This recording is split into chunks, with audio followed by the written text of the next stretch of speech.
Hi, welcome to my channel. My name is Star and this is my garden serendipity. As you saw in my last garden with me episode, I had planted 2 grapevines and I was so excited, and I showed you guys all of the mistakes that I made while planting them, and I didn't realize that I got the wrong type of grapes. I'm new to gardening. I started this garden back in July of this year, and I didn't actually start growing anything until about August of this year. So I'm barely learning a lot of things about plants, and I'm making a lot of mistakes along the way, and thankfully for you, I'm documenting them so that I can look back on this years from now and chuckle. Maybe cringe just a little bit. But basically what I did is I picked up 2 grapevines about a week ago from Lowe's, and when I saw them I was just so excited. I thought there was just green grapes and red grapes. I didn't know that there was such a thing as wine grapes and table grapes. So when I saw the names I thought, oh, those are some fancy names, they're just like the wines. That's so cool. And I didn't realize that they're called that because they're the grapes used to make wine, not for eating. So in case you guys are in the same boat as me, there's table grapes which are bigger, they have thinner skins, and they're actually meant for eating. And then there's wine grapes, which are more astringent. They don't taste that good. Their flavor might not be what you're looking for, or their texture, because they're meant to be fermented to make wine. I didn't realize my mistake until the very next day. When I went to the garden center again, I'm always there, and I saw the flame seedless grapes. And I was like, I've seen a lot of people mention this one. So I looked it up and I saw table grapes, and I was like, table grapes, what does that mean? And then I looked mine up and I saw that they're wine grapes. So if you're like me and you want to grow grapes so that you can just pick them and eat them like the ones that you buy from the store, you do not want to get wine grapes. You want to get something like a flame seedless grape, or maybe a Thompson's seedless grape. So I took the vines out of my garden and returned them to Lowe's. I just kept asking myself, why didn't I do just a little bit more research, just a few more minutes? If I had just looked this up on Google, I would have known. I was just so excited. So thankfully I was able to return them to the store. They were still in awesome shape, and I was really bummed out, but then I placed an order for them online from an online nursery.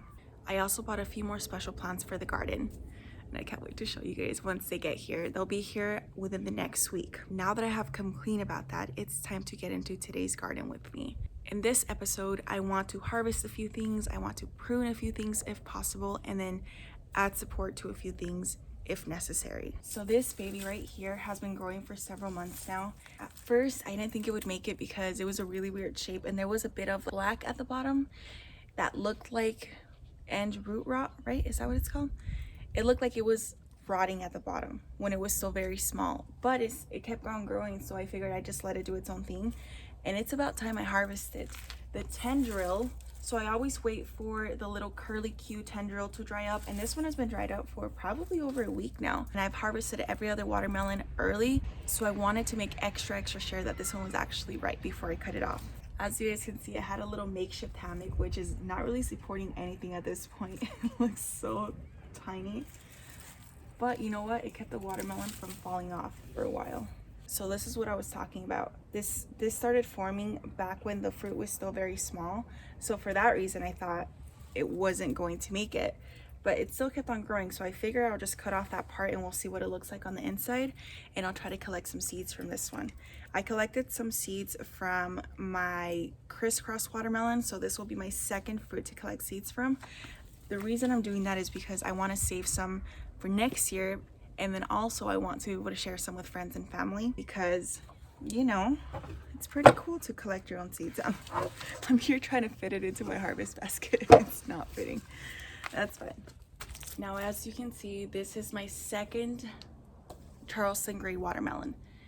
This one is, I don't even know how to describe it, you guys. It's huge. It's very weirdly shaped. It's not nice and smooth like the other one. Let me see. If I put this one up next to it, I don't know if you can see from the sides even, this one's very smooth. This one looks like cottage cheese. It's very sort of bumpy. The skin isn't the prettiest looking, but this one's much bigger.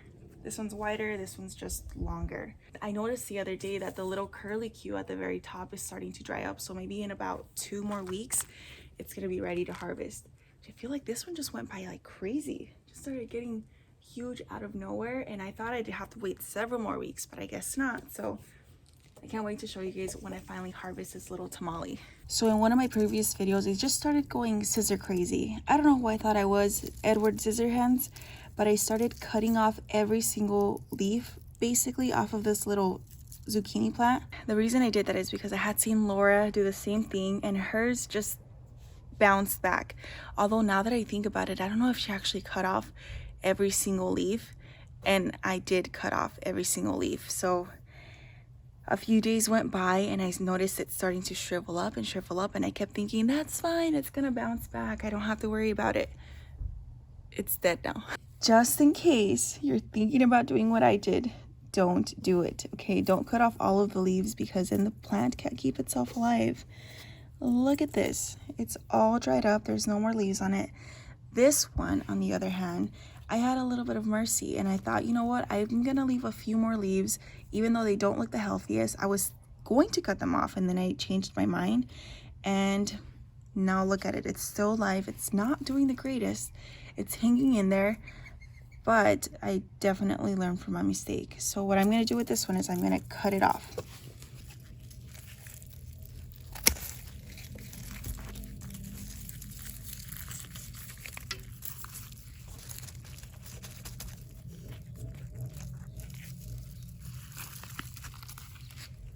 Here is the okra that I transplanted. As you can see, it is not looking the greatest. When I watched back the footage as I was editing, I realized I was not as careful with the roots as I could have been, so it went through a lot of shock, and I don't know if it will actually recover. One thing I will admit is that when I first moved the okra plant over here, I was so sad, and I kept thinking that I just wanted to save it, and I gave it a shot. I might not have given it the best shot, but I gave it a shot. And either way, it's starting to cool down a lot more here in Arizona, and okra is coming to an end either way, so it would have come down in a few more weeks, and the other okra plants have not been producing any more okra, so I'm not feeling too bad, because if it was still producing and then I had done this to it, then I would have felt awful. But I feel a little bit better because of that. This is what the other garden bed looks like. There's the empty spot right there. This is what I'm talking about. On all of these okra plants, if I step back, there's a ton of new growth on the inner portion of the plants, and then there's these little pods right here. Although I don't know if they're actually going to turn into okra or if those are buds for new leaves. The main reason that I'm wondering is because I didn't save any seeds. That's one of the things that I really wanted to focus on this year, is growing vegetables and saving seeds. And when it comes to okra, I still have a ton of okra seeds that I bought from the store and online.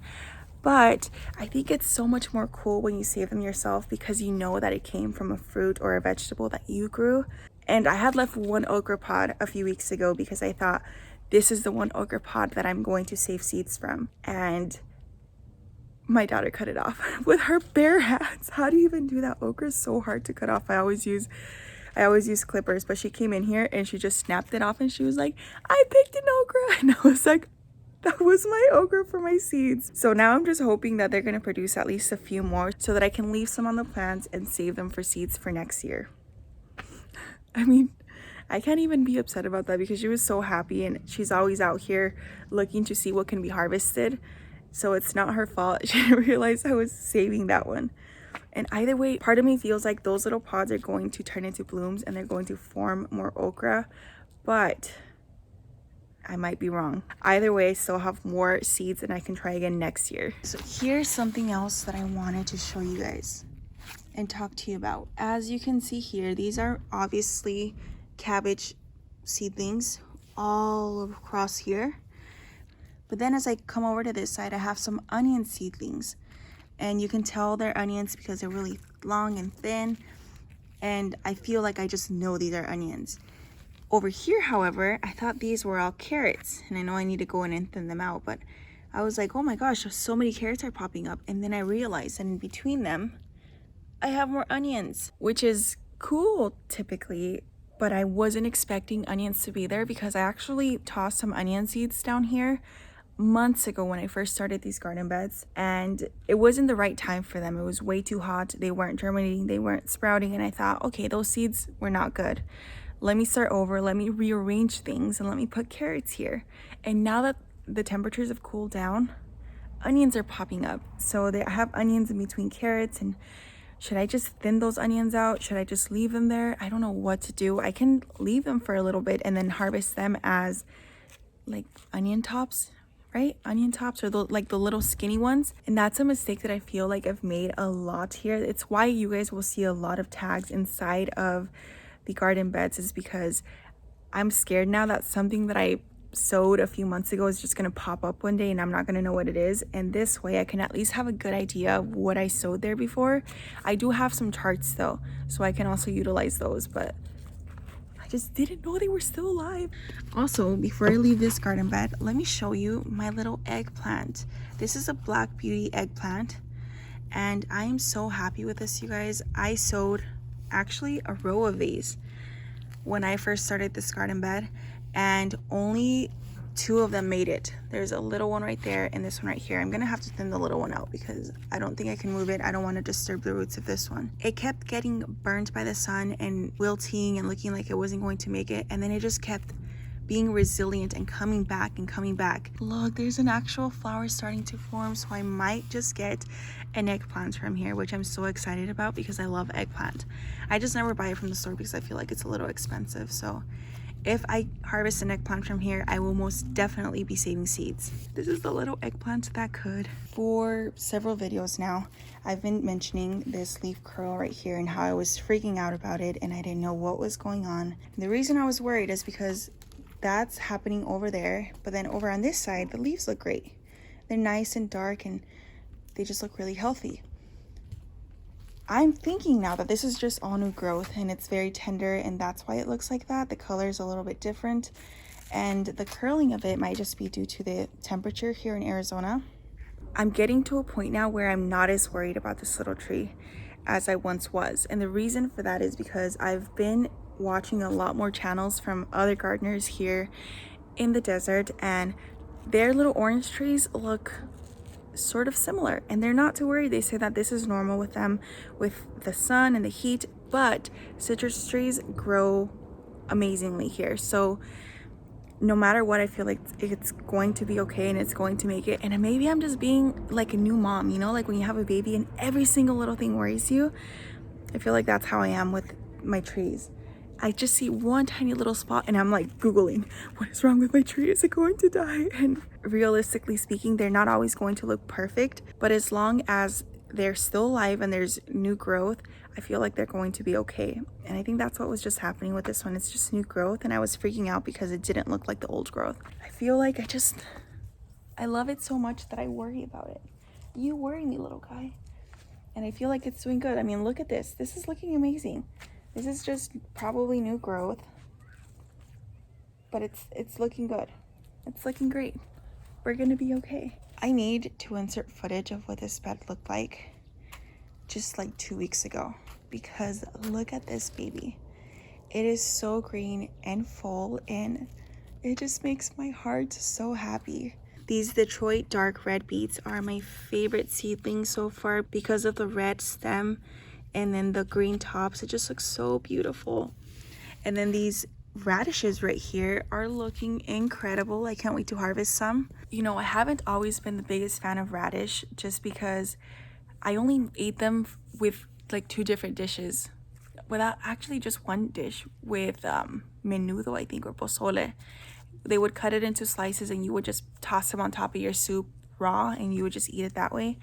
But now I see a lot of other people eating them different ways. So once these actually grow, I want to saute them with a little bit of olive oil and then squeeze lemon juice or lime juice over them, sprinkle a little bit of salt, and try them that way. I'm going to try and collect some of these radish seeds as well, but I also want to pick up a few other packets of different varieties. The ones that I have growing are the early Scarlet Globe. I know there's bigger ones, there's smaller ones, there's different colored ones, and I want every single one of them. So something else that makes me extremely happy is this.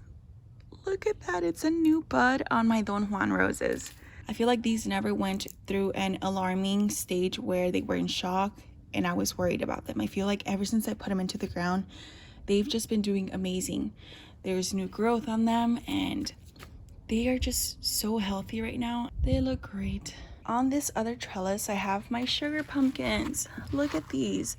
This plant has been putting out so much new growth for months. It was just this compact little struggling bunch of leaves down there, and it slowly started branching out and as you can see here, it just looks awesome, you guys. It has so many new blooms on it, as you can see there. Oh, and there's another little plant growing down there. Look at that. And down here too. What? Are those my cucumbers? Yes, those are my cucumbers. I just realized that right now. That's crazy. But one thing I have noticed, and this is probably normal, and again, me just being a new plant mom, I'm starting to see little ants over here. The other day I came out here and I saw a ton of them just crawling on the vines, and I was freaking out because I thought, are there aphids on here? What's going on? I don't see them right now, so they might have just been trying to, I don't know, because I don't see any aphids on here either. So the plant right now is looking great, okay? That's all I can say. I'm very happy about that. The new growth looks so pretty. Next year, I think I might actually put in 2 pumpkin plants, and I will choose a different location for them. But as of right now, they look great. I'm so happy, and I can't wait to harvest one. One thing that I really want to try when I try my hand at zucchini again next year is flor de calabaza, which is basically like squash flowers. Growing up, my mom used to make quesadillas de flor de calabaza, which are squash flower quesadillas, where she would cut them off, rinse them and wash them really good in case there was ants or anything else on the inside, and then she would saute them with some jalapenos or serrano peppers, onion and tomato, and then she would put them in a quesadilla with a ton of cheese, and it was spicy and so good. The flor de calabaza just gave it this amazing flavor, and that's what I was looking forward to this year. But I didn't get any actual zucchini or flor de calabaza from my plants, so next year that's something that I want to make a goal, is to be able to harvest those flowers to be able to make that dish for my family with like chow cheese or something like that. Now here is a very exciting update, because I was so happy in a previous episode when I saw the flowers looking like this, and now they look like this. Zinnias are such a beautiful flower. As I mentioned in that video, I had never actually seen zinnias in real life before. I've seen them on other gardening channels and everything, but I've never actually grown any myself or seen any in store for that matter. And they're so pretty. This one is probably, well, this one was my favorite one when they first started popping out, but I think this color right here is just amazing. And if I come in close, zinnias are so pretty because on the inside it looks like they have little sparklers, almost like little starbursts of a different color, and it just is such a beautiful contrast. I can't wait for these other ones to bloom, and next year I'm gonna sow so many more. I can't wait to have a big section of zinnias over here. And that's something else that I learned, is in my garden tour I had mentioned how I wanted to grow them in tray starters and then transplant them into the garden, because that way I could be a little bit more organized with where I place them. But after watching a few more videos and reading up on them, they actually do better if you just sprinkle the seeds directly into the garden beds. I have to show this. I want to remember this day because look at this. There is a new bud forming on the rose bush, on my peas rose bush. That is probably going to be the first bloom I actually see from this plant, because as I mentioned in my previous video, this bush didn't have any buds on it or any blooms that were open, so I didn't have an opportunity to see what the rose would look like in person. I went off of pictures that I saw on Google, but I can't wait until that opens up and we can experience the beauty of these roses. Oh, I'm so excited about that, you guys. This is why I love making these videos, is because as I'm learning and growing and making mistakes, you guys can come along with me. That way, in case you make the same mistakes, you don't feel so alone, or you don't feel discouraged watching people who are much more experienced and who know that what they're doing. You can also watch me and probably feel a lot better, because you won't make the same mistakes that I do, because I also don't know what I'm doing, but I'm learning. I might not know what to do, but now I know what not to do. An update on my tomato plants. This Tommy Toe tomato is still getting huge. Look at this. It is definitely taller than me now. And there's one tiny little tomato right here. It has other blooms, but no other tomatoes have grown on it so far. I still have time though, because other people that I watch are still harvesting tomatoes from their plants. Hopefully I get to try at least a few of them, but if not, then I still have one. And then on this other side, my broccoli is just growing like crazy. It just gets bigger and bigger every single day. I have nothing else to say about it. Once the broccoli heads start forming, I'm going to be so excited, and I'm probably going to be coming out here and obsessively staring at them for hours. Okay, maybe I'm being a little bit dramatic, but I'm going to be so excited when they start forming heads. But I feel like they still have a ways to go. They're still pretty young plants. They're coming into their own. They look so beautiful. Now these other little tomato plants over here are also looking pretty great. This is my little shawty. I don't see any flowers on it. Oh, you know what? There's little buds for flowers starting to form barely, which is a good thing. I might get 1 or 2 fruits off of this one. Hopefully more, but if I get 1, I'm gonna be happy. I just want 1. Is that too much to ask for? This rose bush is looking pretty great. I don't see any new buds forming. Come on, you gotta catch up, little guy. So this zucchini plant is hanging in there, but this one took itself out. For weeks, I went back and forth about whether to keep these zucchini plants because this one looked just like this one, maybe a little bit weaker and smaller. And I couldn't bring myself to take them out of my garden because I kept hoping that they would just bounce back and get healthy over time and produce something. But this one eventually just shriveled up, and I realized I couldn't make up my mind, so it made up its mind for me. I kind of figured it wasn't going to make it because it was really weak, but I thought I'd just give it a shot and give it a chance and see what it could do.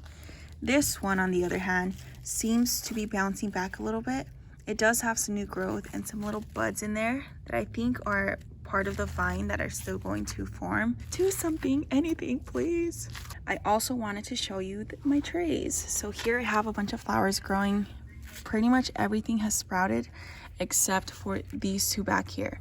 I mean, these have a few as well. I have a giant McKenna mix, and then I have some La France carnations that still need to germinate. I mean, I see one tiny little sprout right here, but I still have time. I might need to bring these inside and overwinter them because I don't know if this is the correct season for them, but I was just so happy to have flower seeds that I started a few, or more than a few actually. One other thing is my watermelon plants. As you guys can see, as I move up, they're starting to come to the end of their life. Look at that. The vines are starting to shrivel up. They're not looking the healthiest. Down here, they look a little bit more green, but I give it a few more weeks before these need to be taken out of the ground. I still have a few watermelons growing on here, as you can see, like right here. And there's a few more hidden in between the vines. Like there's one right there. There's another one down here. I feel like sometimes I come out here and it's a game of Where's Waldo with the watermelon. And you know what? These did provide a good amount of watermelon for the amount of time that they were in here, because I did put them into the ground a little bit late. We had a pretty bad heat wave and they still managed to put out a good amount of fruit. So I'm happy about that. And they were good, you know?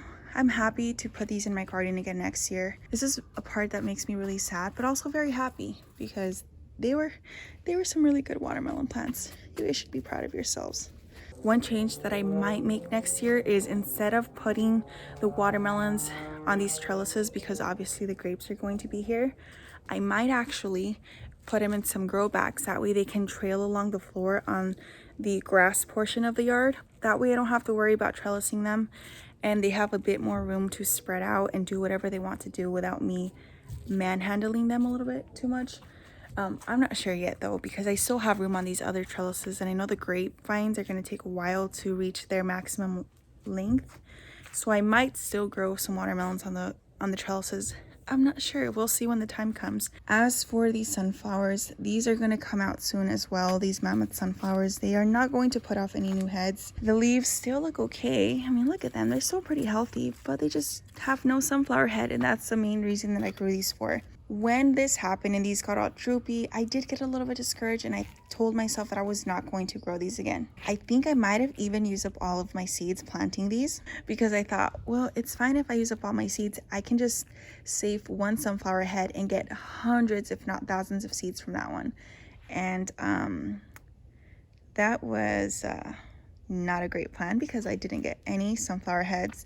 So I might just pick up a few more seeds for these and grow them in grow bags on probably one of these walls, or maybe on that portion of the yard, because those really do need a lot of sun, and I wasn't giving them what they needed. I wasn't good enough for you. So that's what I'm going to do with the sunflowers. I'm no longer going to be placing them in between these trellises, because also this is all space that I can use for more vegetables. I mean, I know I'm short, and the main reason I put these here is because I figured I wouldn't be able to reach in to the middle portion of the garden bed, but I can. It's going to be a little bit more difficult, but I can. And if I ever need help getting to any plants that might be down there, if I decide to plant like herbs or tomatoes or something, I can have my husband help me. But I did want to show you guys this though. Let me come in closer. These Henry Wild sunflowers are starting to sprout new heads. So there's one right there and one underneath it, which makes me so happy. I mean, I don't know if they have enough time to create another bloom, but I'm happy that they at least tried. And that clipping off the top head, the top sunflower head, wasn't the end of that plant. They still kept putting out more. So next year, I know that, and I'm definitely going to regrow that one again, just in a different portion of the garden. For the last portion of this video, I'm going to harvest some basil, some lemon basil and some Genovese basil, because my plants are growing pretty big. And for dinner tonight, I wanted to make some pesto pasta. It's not going to be actual pesto because I don't have enough basil for that, but it's going to have a ton of basil flavor. It's going to be more of a creamy basil pasta with some twice baked potatoes. Smells so good.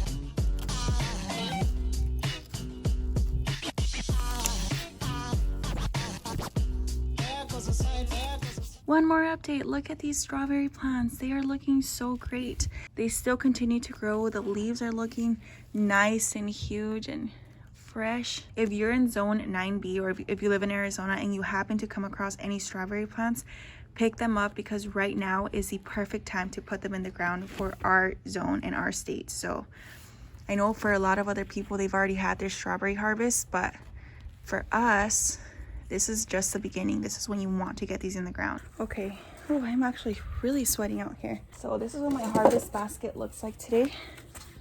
As you guys can see here, it's full of basil for some pasta, and then this huge watermelon. I'll try to film some clips when I cut it open with the kids inside right now, but it's time for me to head inside. I hear my baby and I need to go make dinner. So thank you guys so much for joining me on this episode of Garden with Me. I hope you have a wonderful day. I'll see you in my next one. Bye guys.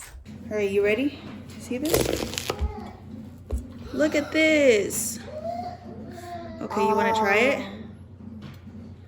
Would you like to try it? Just make sure to save me all the seeds. Oh, this, George, this is a really soft pink. Okay, you get the first taste.